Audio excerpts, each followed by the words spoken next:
welcome back to another episode of the Youth Ministry Booster Podcast. Chad Higgins, so good to be with you, buddy. How are you doing? I like how your voice does that little whoop, whoop, yeah. And it's happening, it's happening. What's up, man? How are you? I'm good. We just got off the road, hanging out at Conclave with some friends. About to go back on the road. For our folks that are in Tennessee or Mississippi or Alabama. We've got all of the run coming up, right? Yep. So we got multiple stops in Tennessee. 3 in Tennessee. Then we're going Mississippi into New Orleans. Yep. And then Alabama into Florida. Alabama into the Florida Panhandle for our Pensacola friends. So yeah, if you in the next 4 or 5 weeks wanted to hang out with us and live in the Southeast, we've got free one days at lifeway.com/essentials. You can get registered. All you got to do is get signed up. You actually bring folks from your team as well. That's one of the things that we love is for youth ministry leader, intern, associate staff, key volunteer. We know that some of that stuff sticks when you get to bring it back home. So. Free can't be good if it's free, right? Well, I mean, I get it. Like, you think free and you're like, great, what am I going to be sold? Right. Nothing. You're going to be given a bag of stuff that you can decide to try later or not. And then they have to buy the timeshare. In the timeshare, the hotel is available for this spring break. Now, if you will look at me real quick and just say, you know what, I've been thinking about this summer, and there's only 9 weeks this summer, and there's no way there's 1 week left for me and my family to get away. Well, then Chad Higgins has got you covered. He actually has a great place for you to stay. You want to tell him about it? No. But here's the deal. An event kind of like this is one of the places that you and I really first got connected into Lifeway. This is actually how, so Ben was on the road in Shawnee, Oklahoma. Yeah. Again, some of these things on the road, helping to serve maybe places that wouldn't have, Dallas and Orlando and Nashville, they get a lot of conferences. Laurel, Mississippi, Knoxville, Pensacola, Florida, these are places that we're excited to go and maybe within, 40 minutes of you to drive. And that's where we met Ben for the very first time. We drove down from Oklahoma City to Shawnee and got to connect with him a little bit there, and it was a fun little one day. Again, round table stuff, so there was conversations happening between the folks that were there, not just the content being presented. That's one of the things that we're always really mindful about, is that we know it's a podcast. There's a lot you can listen to. What's really fun is getting to ask your questions, engage with the folks that are there. My thing too, like as a participant, like coming, I was like, and still am, even like putting the thing on, I was always like blown away of how much free stuff I got. Right. Because you know me. Normally, I'm like anti-swag. Right? Yeah. I'm like, I'm not going to wear it. The bottle's going to be in the back of my truck rolling around for 4 months. I got it. Yeah. Cheap pen. Yeah. But there, it's like, oh, that's a brand new study Bible. Right. Oh, that's like multiple small group books. Like all of those kind of things that you walk out with, to where when we used to do it in Nashville, like people would check a bag. We actually would ship it. We'd give everybody the stuff, and then we'd put it right back in a box, put a label on it because you can't. It's too much to carry home. This one, at least, it's a large like satchel, grocery bag, whatever stuff. Fundamentally, for us, it's a sample of almost everything that we're working on for you to take home and try. So it's like a leader guide, a couple of the devos that are new, the latest Bible, because we know that for some folks, like touching the resources is the thing that helps connect with them. Like you see them on a site, and there's so many digital resources that sometimes you're like, what is a printed resource? Like how heavy is a book? And so just the touch of it, the feel of it's really good. Yeah, so if you are coming with your team, make sure to rent one of those U-Haul trailers. Just load them up. Because everybody that comes gets stuff, which is probably the real reason to bring a friend or two. You ever seen a vehicle pulling a trailer that has no business pulling a trailer? Just the Honda Accord that's pulling the Wave Runner. It's like, that's a priority conversation. If you've got the Civic pulling the double Wave Runner, my man. Listen, you are concerned about fuel economy and catching the waves. Oh my God. And I respect that guy. As a Subaru driver, I support it. Yeah, dude, trucks are expensive. Trucks are expensive. That gas is expensive. We got to put that in the Sea-Doo, not in the the Chevrolet. Yeah. Let's talk about the cleanliness of most youth pastors' cars. That's a different episode. We can't get into that. It's a heartfelt episode. No, that actually was one of the conversation pieces I got to share at Conclave, and one of the questions after about workplace health and our relationship to the work that we do. It comes up that like one of the easy litmus tests for me is like how hydrated you are and how clean is your vehicle, right? Like if you're dehydrated and your car is dirty, I can already tell you that your ministry is probably running on fumes. Yeah. Not to be like really crass about it. But like if you're like, hey, can I catch a ride in your car? And you're like, nope. Yeah. I got to clear out wrappers of food first, or all the swag from last year's conference. Well, because the car is one of those areas that it's like, it's a secondary thought. Yeah. Right. And so when you're already consumed, I'll get to it later with everything else, like that gets put on the back burner. Yeah. So we have deviated far from what we were. The hope of today's conversation was new. So thank you for introducing the new idea. The thing that we wanted to talk about, a lot of folks are in the new year. We talked about in the last couple episodes. A lot of folks are about to kick off a new event, either whether it's a winter conference or a DNAL. Like, this feels like the mid-year slump where like maybe something's on, front and center because we're excited to get, maybe you call it revival, maybe you call it winter conference, maybe you're just taking kids to winter jam. There's usually something happening where you are hoping that your students will bring new folks. 2 episodes ago, we talked about the importance of maybe having some invite culture, some tracking, some consistency for inviting folks. One of the things that we kind of left unsaid in that episode that we wanted to say more is if you want new people to be connected to your ministry, you might need to sit in the place of what it feels like to be new. I think for a lot of folks in ministry, they're like, just invite your friends to church. And they don't know how much of an ask that really is, or how big it is to show up to a group of people that you don't know well. I think that's one of the things that's really important to like reiterate to the youth pastor that's super excited about what they're doing. It's not necessarily the thing that your 8th and 9th graders were doing. And so you are not just getting them excited for it, but helping, like, I think, shape the perspective, like, what would it look like if I had never been to this place before, for me as a student, for the parents that are approving or signing off on this, in ways that help to not just make it the ask, but the culture of welcoming the newcomer. I think it's an important piece. That's good. So let's think through that for a moment. And one of the things when we start to talk about new, we become blind, right? It's a little bit of that, like, old adage, like, there you have the crooked painting on your wall, right? Like, you go into your house every day, you never notice it, right? But like, if you were to go into a new house, like, those things that stand out immediately stand out to you. And, or it's your dirty car, right? Like, it's not that dirty. And I'm like, it's very dirty. Bro, it's a health violation. you're finding like old logos, right? Oh, right. That's the old Burger King logo. They've been through a brand up cycle since we cleaned the car out. It's a good, okay, yeah. So you can't see things sometimes if you're always seeing them. If you're a new student or a new family, let's back up, full family, you walk into new church. Yeah. What do you think are some of the feelings? What are they asking? Yeah. Like, what are they looking for? How'd they get there? Where'd they park? Do they know what time to wear? That, right? Yeah. The majority of families that are coming. Yeah. I would say the majority probably have some background. At least in the South. Well, in the South, yes, or at least somebody invited them, right? Either you invited them on a video or podcast. Most likely, they were invited relationally by a neighbor, a friend, or another family. Yeah. I haven't. Maybe this is, and I would love to hear stories if this is not true. People that are just cold calling churches, like just waking up on a Saturday, being like, "Where should we go on Sunday?" Well, when we moved, so Martha and I came off of a local church staff, started working at Lifeway. Like, we began to look for a local church. So like, but some church experience prior, like you weren't. You were looking for a church, and we have, I would say, even probably more of a keen eye. Okay. Because it's like a trained eye. Yeah. And so like there were obvious questions that I immediately wanted to know about. Things like that. Yeah. Which surprised me, very different from some of the questions my wife was interested in. Okay. I like the dual perspective.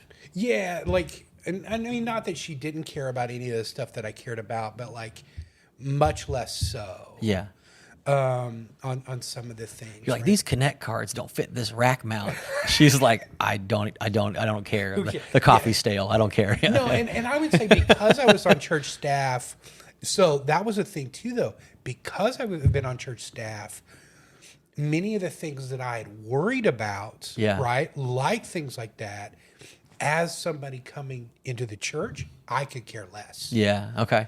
I started realizing so many of the things that we stress out about are so much lower tier.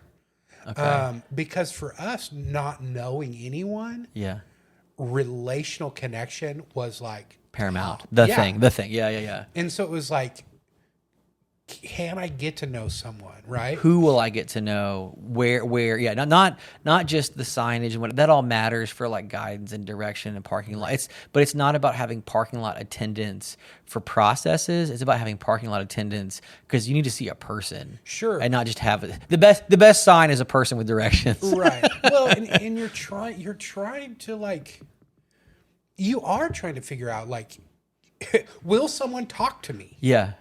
Like how do I get connected here for an adult? Like, what is that next step? Especially if you're going to a church that doesn't have that gradual, like you show up at 9:30, we're going to put you in a group. Right. And then out of that, we're all going to walk together into the sanctuary. Right. Yeah.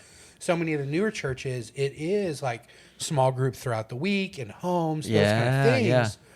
And so it's like, how do we get into that? And I think for students, it's the same way, right? Like if they come to your church on a Sunday morning, right, with their full family, for a lot of student ministries, their big event each week is a Wednesday night. Which is not the Sunday when they came with their family. Correct. And so it's like, how do we engage students to that? How do we invite them to that? Yeah. And a lot of student ministries that I've seen, there is no like communication of that.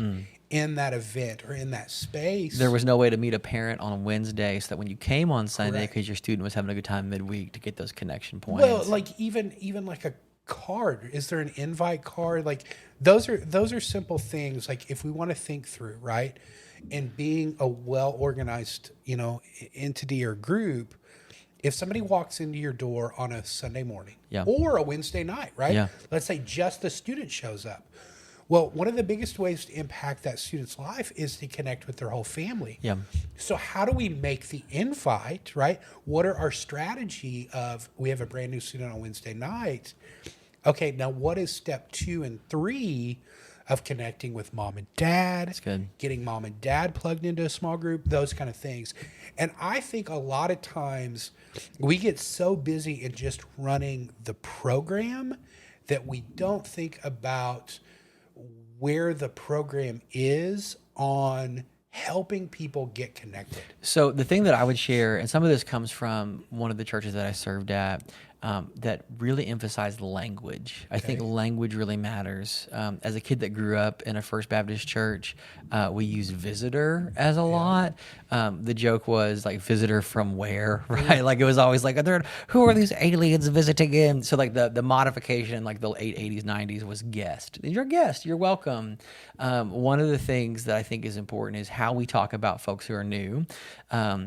To borrow from one of the churches that I serve, though, the newcomer, to have that at the front of the front of mine, like it's on the palette of like we're excited about newcomers. It's a phrase that you should be saying and sharing. Like we talked about a few weeks ago, if you never talk about folks that are new or welcome, people won't know they can welcome new folks. And I think that's for folks that are in the existing community.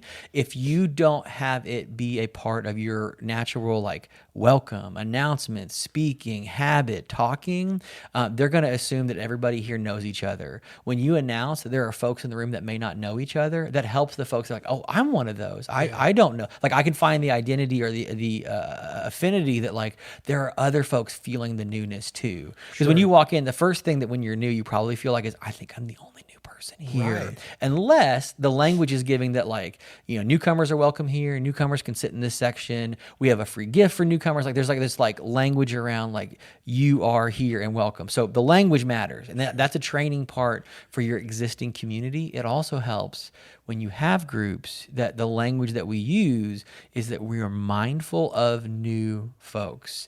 Because I've seen it happen in too many churches that groups exist just long enough that when someone shows up new, the existing group has no idea what to do. They have always served the same 10 to 12 people that are in that group, and someone new shows up and they don't know how to ask resetting questions. Everybody already has history and stories together. And so at some level there needs to be a mindset training language gap, which the second part that's related to that, which what you share, is there needs to be a system to automate not the relationships, but the process of making relationships. Well, you're trying to create touch points. Yes. And that's why so full disclosure, I have not been the biggest camp fan all of my life. It's hot, it's sticky. Okay. We're working through it together. Yeah, that's part of this project. Yeah. We're working. But you've given me some of the biggest language of why camp is so important. Okay. And you put it this way for me. It was like, it's the one time that for 5 days you can get everyone around a table to eat together. Yeah. And I was like, oh, okay, I get that, Yeah. right? I get the importance of that relational connection in that way. And so I think for us, trying to think through new guests or visitors, whatever, in a way of going, how do I get them into these relational connection moments in a way that's ongoing? And to realize you may only have one shot. Yeah.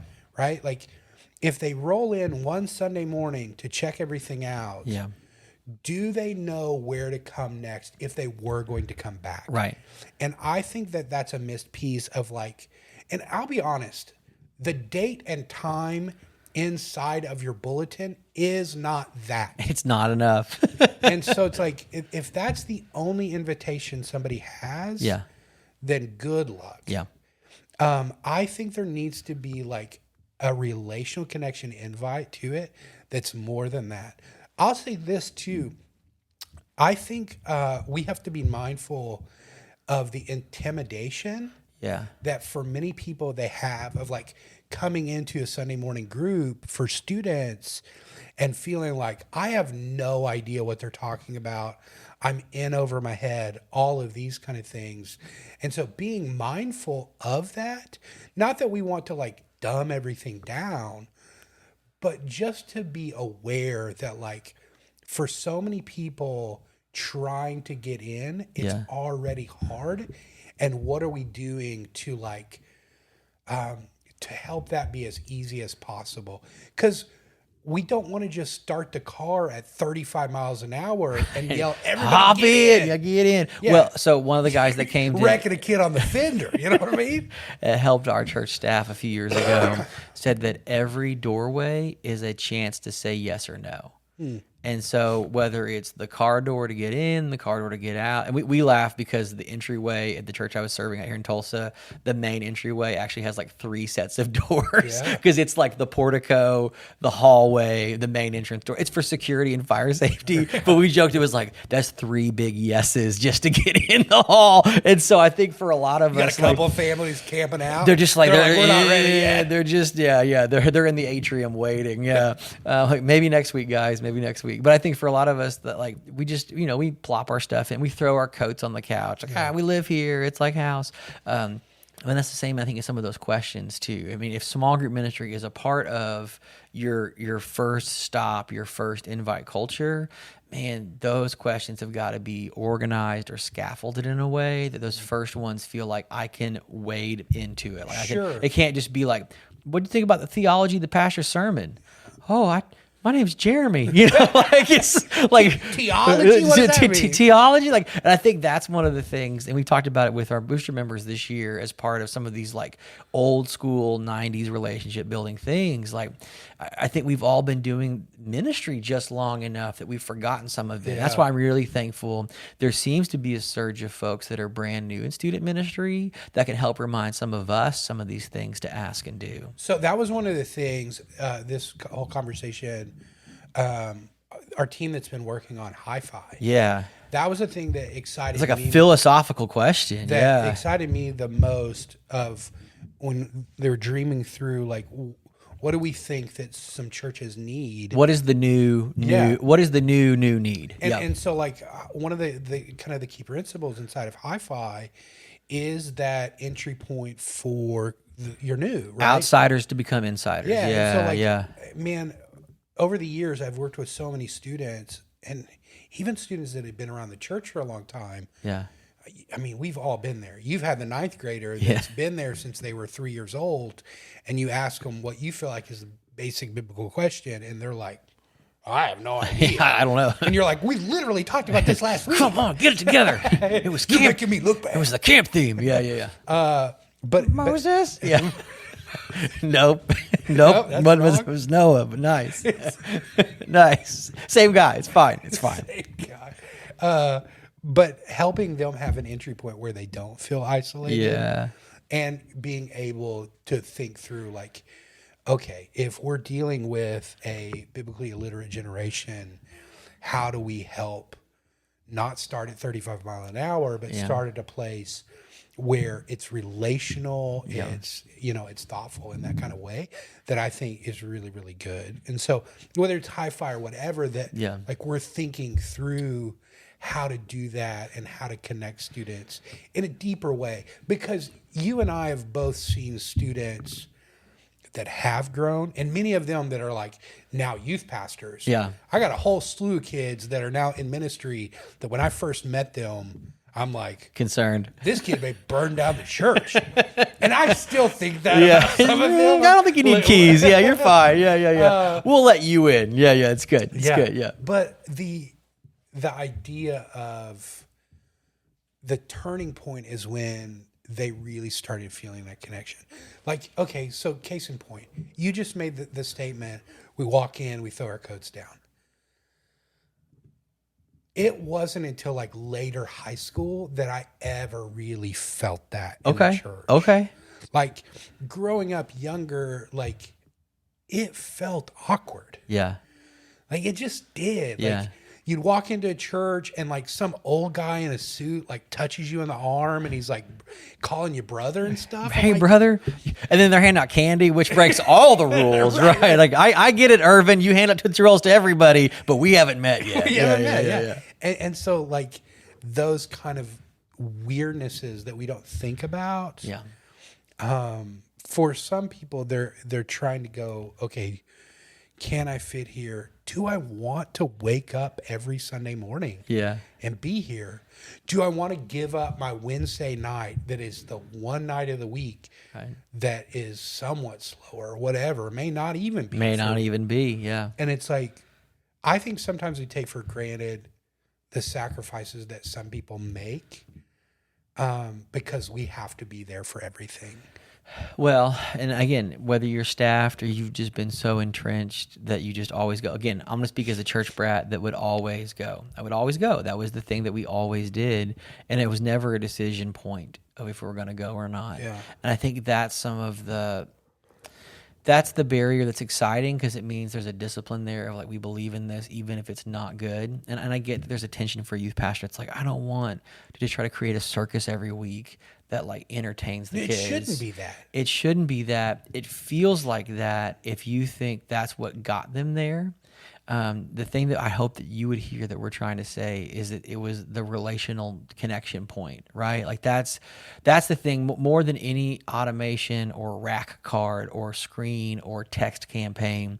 Those are all in service to something that would help build a relationship of what a student, what a family, what a parent needs to know next. Everybody is giving everybody else too much information. If you can be kind enough to be present enough to listen and just offer them the next thing they need to hear, it is radically different than what everybody else is doing. Everybody else is a campaign of 1,000 ads. If you say, Chad, we're so glad that you and your family came this week. Malia, right? Your daughter, did she have a good time?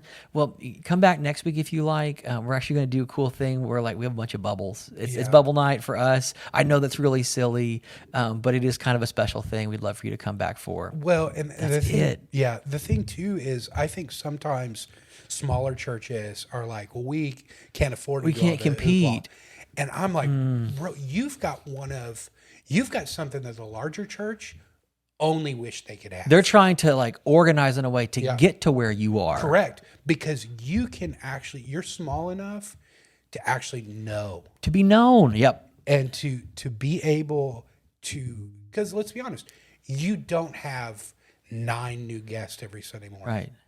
And so it's the new family this week. Correct. Which is huge. And if you don't have the ability to learn their names, right. Like, what are we doing? Right. Then no wonder we don't have new families every other week. Yeah. The one that you had, like, it literally is the parable of the talents, to make it scriptural. Yeah. With what you've been given, how much have you nurtured it, right? Yeah. And not hidden behind an overly wrought system of like, we'll fill out the newcomer card and then we'll get you the free. Give them the mugs and get their name and their phone number. And if you need to scale that up by putting it on some kind of tablet or whatever device, fine. But you need to have enough care and enough presence that when someone's new, you had enough other stuff figured out, that you had enough bandwidth to be next to them and near them as they're being intrepid and coming into your area. Yeah. And then you need to be able to reciprocate by going to visit them where it makes sense. Well, I don't think we've got to put in more thought of how do we do the newcomer thing in a way that doesn't feel like I'm trying to buy a car. Right. You know what I mean? Like, well, I can get you out of here by 5. Right. Like the ability, ooh, end of the month, Both is breathing down my neck today. Yeah. Fill out these donuts aren't going to finish themselves. You know what I mean? Yeah. Right. Yeah. Like, there's got to be a way, especially, man, like, lean into the things that you can be good at. Yeah. Like, man, if you're a small student ministry, you can stand there and know everyone's name. Yeah. And to be able to take this new person, connect them with each other, and then, like, talk about something. Yeah. Right? Like, engage and help them get to know someone. Like, people are lonely right now. People are isolated. It's the most universal truth today. Yes. If we as the church can't realize that and realize we have this relational thing to offer our world right now, along with the greatest news of all time, right? Like, there's some real need in our community of relationship and of authentic relationship. Yeah. That's more than a screen. That's more than just like rolling announcements. But that takes time. Yeah. It takes opportunity. It takes the realization that you're not going to do it all in one Sunday morning. Yep. But we've got to think through, put yourself in their shoes. Yeah. You're a 9th grader. Yeah. Who's already insecure with himself. Right. Maybe drugged there by his mom and dad. Yeah. Some of these folks I saw at school, and I didn't like how they were at school. Yeah. Now, what do I need to do? Yeah. Where do I need to go? Right. Where do I need to stand? Yeah. Who else do I need on my team to help minister and connect to them? And I think for some of us, we're trying to juggle so many balls on a Sunday morning. Yes. That we've got to put ourselves in a place where it goes, okay, man, I don't want to give away some of these roles. Right. But I've got to. Right. To make myself available. To do this. Yep. What is the most important thing that you're doing on a Sunday morning? I would contend that this is at least in the top 5 of connecting with either new students or students that aren't fully engaged. It's honestly, and again, everybody's wired differently, and I say this from a place of like, it is a natural gifting to me to like want to go like yuck it up with people that are new, and you're like, man, I don't know, that's a hard thing for me. Good. Yeah. It's a really hard thing for them, but it's your turf. It's your territory. And if you're uncomfortable talking to someone who's new on your turf, then that's a great starting place for how do you make it even more welcoming. So it's not overwhelming. So it's not cold. So it's not distant. Yeah. So I'm going to call one more group out. Okay. Step on some toes here. Okay. And I will first and foremost say that looking back at my time, I was so unbelievably guilty of this. Okay. Because it's easy and it's fun. There are really, really plugged in students to your student ministry. Yeah. There are the Zac Workins of the world. Wait, hold on. I don't know if I like where this is going. that are going to be there Wednesday. Yeah. That are fun. That are thanks. charismatic. Yeah. Easy. People kind of like Zac These people better are fun. versions than Zach. Yes. Yeah. No, they're fun. They're good to be around, right? Yeah. They're that kid that everybody likes. Yeah. That we already see as our leader. Yeah. We can spend so much time with them because we know them. Yeah. We're invested in them. Yeah. And that's it's easy. Yeah, it's easy. And I'm not saying neglect those kids, but there are kids that show up every once in a while. Yeah. That are struggling to actually get connected. Yeah. That I think want to be. Yeah. They just don't feel known. They're here. And They're here. I think it's hard. And if we just have the expectation for our junior high kids to get this, be more welcoming. Right. Okay. Yeah. They're nice. They're 13, man.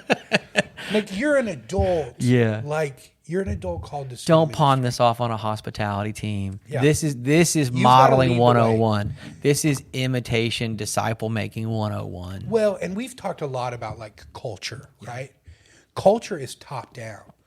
Like, if you're the youth pastor really connecting with the kid on the fringe, you will eventually become a ministry that connects learned with the behavior. That's right. That's right. Well, friends, we love hanging out with you and checking this one out. Again, you can check out myhifi.com, learn more about our new curriculum that is helping make relationships not just easier, but possible and great for those in ministry that are looking for a way in to connect with those that might be just standing a little bit outside. So love for you to check it out, and we'll see you back next week.